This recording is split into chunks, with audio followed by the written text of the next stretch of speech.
Et je vous retrouve pour le plateau de Regards Croisés. Merci de rester fidèle au programme du soir sur New World. Bienvenue dans ce deuxième numéro de la semaine. Encore 4 sujets à aborder avec nos invités comme d'habitude. Nous parlerons d'abord du Burkina Faso, au moins 400 terroristes neutralisés dans le Sahel. Notre deuxième sujet concerne la Côte d'Ivoire. Avec Guillaume Soro, je demande que tout cela se règle par la voie du dialogue. C'est des propos de Blé Goudé. Troisième sujet, le Niger, mise en service d'une nouvelle centrale solaire près de Niamey. Puis nous terminerons bien évidemment par le Togo, élections législatives et régionales, au plus tard à la fin du premier trimestre 2024. Et pour en parler ce soir, 3 invités sur ce plateau avec moi. Ibrahim Macha, vous êtes journaliste, directeur de publication du journal Temps Nouveau. Bonsoir Ibrahim et bienvenue. Merci, bonsoir Guillaume et bonsoir à mes co-débatteurs. Un plaisir de vous retrouver sur ce plateau après un long moment d'absence, Ibrahim. Tout à fait.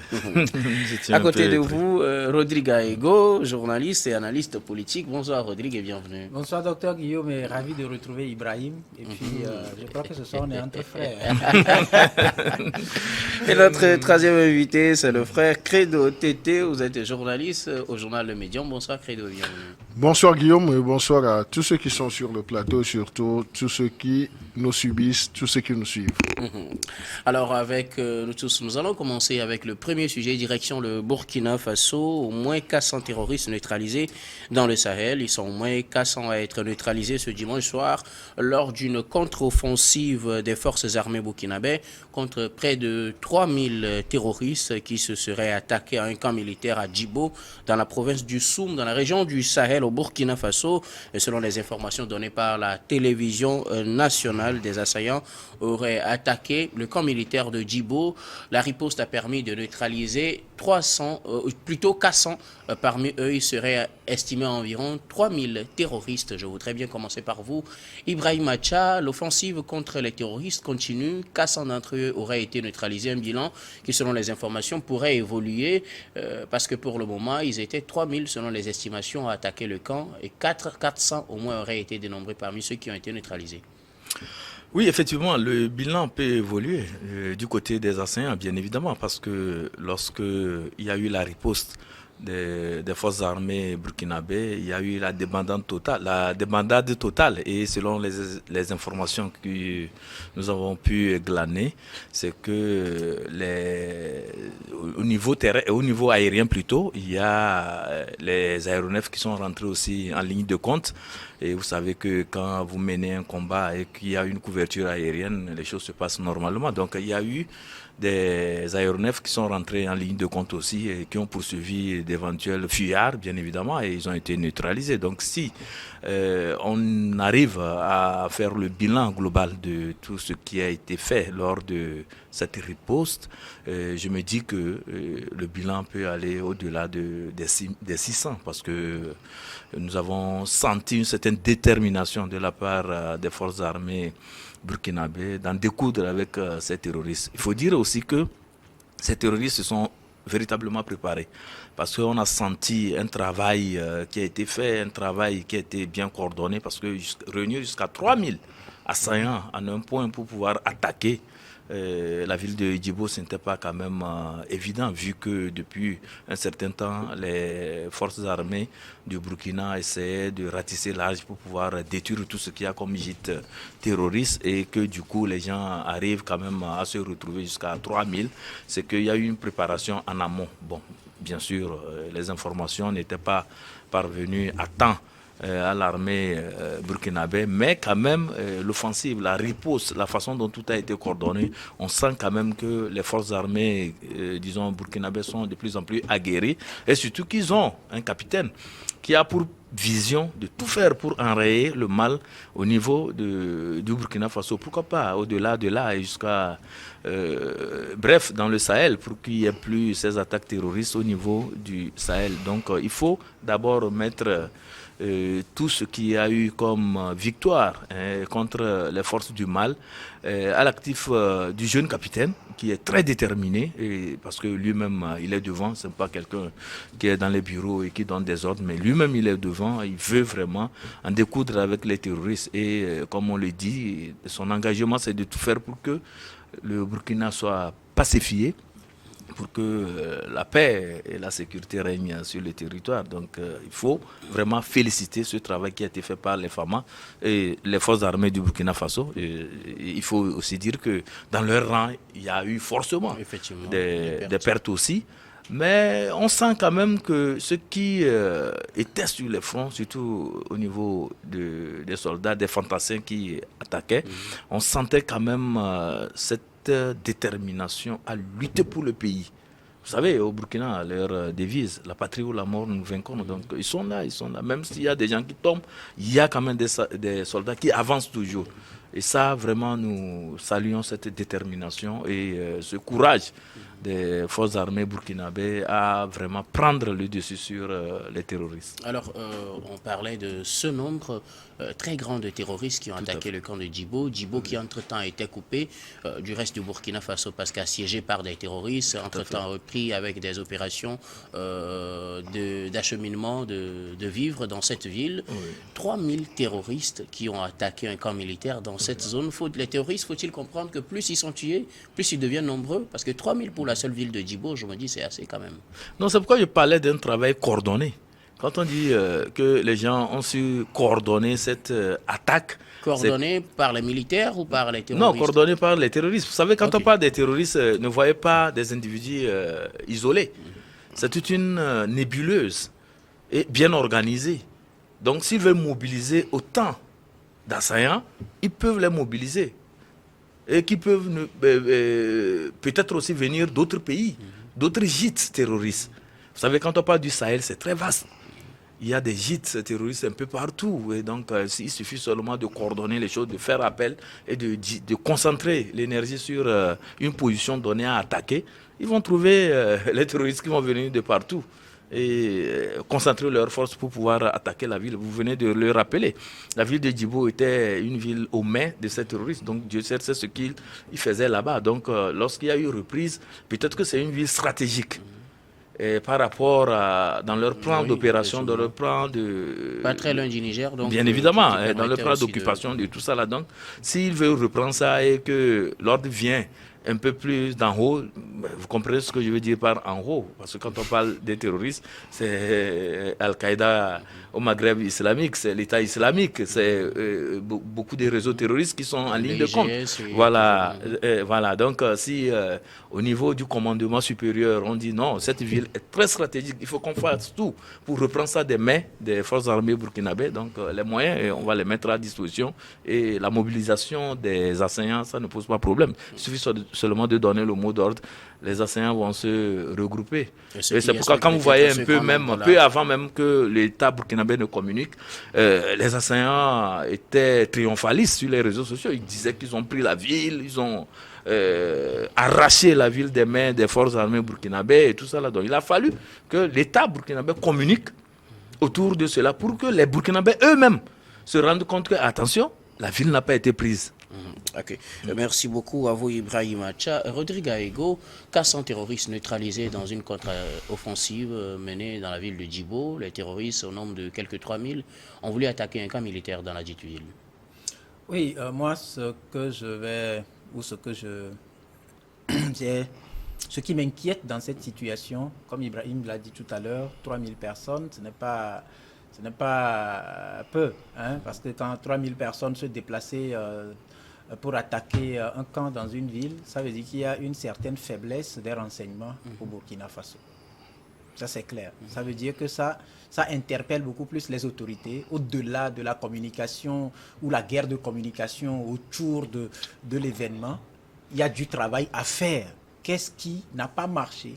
Qu'est-ce qui a facilité les choses pour que 3000 assaillants viennent attaquer dans une seule ville? Et ça, je pense que ça doit beaucoup plus inquiéter. N'est-ce pas peut-être dans une volonté de reconquête, comme Ibrahim l'a dit, de la ville? J'en viens. Vous savez aujourd'hui que c'est une guerre asymétrique qui est menée. Et vous avez une grande couverture territoriale de cette guerre-là. Vous avez les zones des 3 frontières un peu partout. Vous avez un pays comme le Niger, vous avez le Mali et vous avez le Burkina Faso. Et la guerre est déclarée aux terroristes au Mali avec une offensive sans merci. Et donc forcément, ils ne vont pas disparaître d'un seul coup. Maintenant, par quels moyens ils ont pu converger pour avoir un effectif de 3000 qui attaque la ville juste à côté. Donc là, il faut se poser des questions. Donc, quand on se glorifie d'avoir du matériel pour assurer la surveillance aérienne, je pense qu'on doit beaucoup plus revoir le mécanisme et intensifier la surveillance. Parce que 3000 personnes, même si c'est par petits groupes, je suis sûr que si les renseignements... quelque chose de suspect. Oui, forcément. Parce que ce sont des gens qui communiquent. Le mouvement. Il y a aussi le mouvement à voir. Parce que quand vous êtes dans une telle guerre, dans la surveillance aérienne, et quand l'effectif va atteindre peut-être une dizaine, je pense qu'il faut rester un peu focalisé sur l'objectif là, voir à peu près ce que 10 personnes sont en train de chercher ensemble et par où ils convergent. Donc, je pense que ça, c'est une faiblesse à corriger et nous ne pouvons qu'encourager le capitaine Ibrahim Traoré et ses hommes à rester vigilants, à redoubler de vigilance et nous ne pouvons également que nous incliner devant la mémoire de ces braves et dignes fils du Faso qui tombent à cause de leur patriotisme. Et l'autre leçon à tirer, c'est pour ça que nous disons, moi en ce qui me concerne, que rien ne sert de chercher à s'éterniser à la tête d'un pays. C'est le cumul de frustration, de haine, de plus de 25 ans, je crois que ça doit faire 27 ans, de Blaise Compaoré, 27 ans, qui a conduit à cette explosion-là avec le concours des tristes événements liés à l'assassinat de Muammar Kadhafi en Libye. Donc en clair aujourd'hui, les laboratoires de réflexion doivent beaucoup plus travailler et aller à une certaine concordance d'action, comme ça se fait au niveau du Sahel, afin que lorsque on attaque au Mali, les terroristes ne convergent pas vers le Niger ou vers le Burkina Faso. Merci. Je pense qu'il faut essayer d'avoir une délimitation territoriale, avoir la capacité d'installer une ceinture autour d'une zone qu'on attaque, là où on estime qu'il y a des terroristes, pour que tout finisse là. Comme ça, on saura que ça, c'est un objectif atteint. On tourne le regard vers un autre. Mais quand ça va être... on les chasse d'un point, ils vont à un autre point. Voilà, là, ça porte beaucoup plus le danger vers les populations et c'est inquiétant. Credo TT, 400 terroristes neutralisés par les forces armées burkinabè. Ils étaient quelques 3000 à attaquer le camp militaire de Djibo. Oui, je vais abonder dans le même sens que Rodrigue pour dire qu'en fait, ça c'est les résultantes d'une guerre de communication. J'aurais bien voulu être admiratif des exploits du capitaine Traoré avec ses hommes s'il n'y avait pas eu, disons, ce déficit en termes de renseignement. Parce que si nous prenons les 3000 terroristes, si nous disons même qu'ils ont convergé vers Djibo en groupe de 30 personnes, donc ça fait 100 groupes. 100 groupes. Et en termes de renseignement, le mouvement des personnes est assez suivi, assez suspecté. Donc, c'est dire qu'il y a un déficit en termes de renseignement. Et si l'armée burkinabè nous dit aujourd'hui qu'ils étaient de 3000, environ 3000, et qu'ils ont neutralisé 400, donc il reste 2600. Donc là, même si... ça, c'est le bilan provisoire. Oui, ça, c'est le bilan provisoire. Les chiffres vont augmenter, les chiffres ne vont pas régresser parce qu'on parle de morts déjà, donc ça va augmenter. Donc je crois que il faille que les autorités militaires du Burkina renforcent ce qu'on appelle les renseignements militaires. Vous savez, il peut y avoir de déficits au sein des renseignements classiques que nous savons qui sont cooptés, qui sont coordonnés par les civils, mais lorsque on va sur un terrain de guerre, il y a ce qu'on appelle les renseignements militaires. Donc les renseignements militaires ont un peu failli.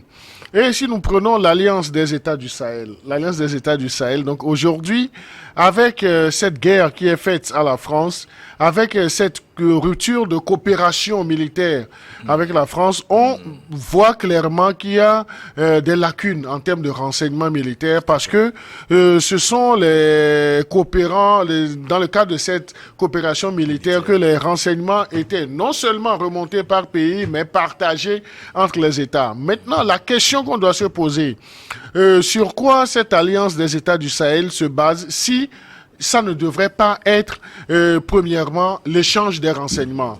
Parce que les 3000 personnes n'ont pas été convoyées du jour au lendemain. Et même si nous prenons la ville de Lomé ou bien si nous prenons un village, lorsqu'il y a un nouvel élément ou bien un être humain qui rentre dans le village sait déjà qu'il y a un élément nouveau. Jusqu'à 3000, donc c'est qu'ils ont eu le temps de s'organiser. Donc c'est qu'il y a eu des failles, des trous dans le système de renseignement. Donc, l'État burkinabé a l'obligation d'agir sur cela. Maintenant, pour contenter les populations, pour contenter les volontaires, ceux qui soutiennent, disons, cette lutte noble du capitaine Ibrahim Traoré, donc on verse dans ce qu'on appelle la communication politique. La communication politique, et dans le cas précis, ça consiste à devancer les faits, à présenter la situation en termes d'exploit. Parce que pour le commun des mortels, lorsqu'on te dit que les autorités de la transition du Burkina sont arrivées à neutraliser 400 personnes, ce ne sont pas 40. Donc, ils ont fait des efforts sur 3000. Donc, si les 2600 autres terroristes n'ont pas prospéré jusqu'à prendre possession du camp, c'est qu'à un certain moment, ils ont dû replier face à la riposte. Donc, s'il y a aujourd'hui des félicitations et des fleurs à lancer aux forces armées du Burkina, c'est qu'ils ont su au moins coordonner la riposte. Et c'est la riposte qui les a, disons, un peu dédouanés. Mais la faille, c'est ce que Rodrigue a dit, la faille se trouve au niveau des aspects sécuritaires, surtout des renseignements. Et nous avons aussi, on connaît un peu l'histoire de ces terroristes. Ce ne sont pas les Blancs qui viennent. Donc ce sont nos frères noirs qui sont utilisés, qui sont employés à des dessins assez divers. Et ces personnes vivent la plupart vivent dans nos sociétés, la plupart sortent une vague à leurs occupations.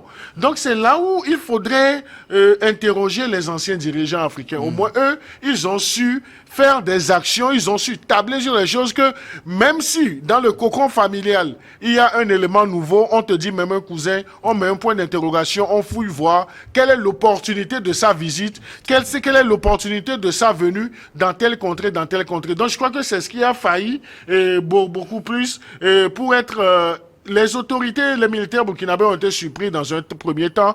Et le fait qu'ils aient eu le courage de dire ces 3000 terroristes, donc c'est qu'ils ont reconnu un peu qu'ils ont failli sur la chaîne, un temps soit peu, mais présenter l'aspect comme ils ont pu neutraliser Kassan. Donc ce n'est qu'un revirement de situation, présenter l'aspect, et ce n'est pas fortuit qui nous parle de bilan provisoire. De bilan provisoire, on peut déjà commencer par les acclamer. Mais la suite, ça sera comment? Si 3000 hommes se sont organisés avec des motos, avec des moyens de déplacement assez divers pour aller attaquer le camp de Djibo, donc c'est que le verre est vraiment dans le fruit.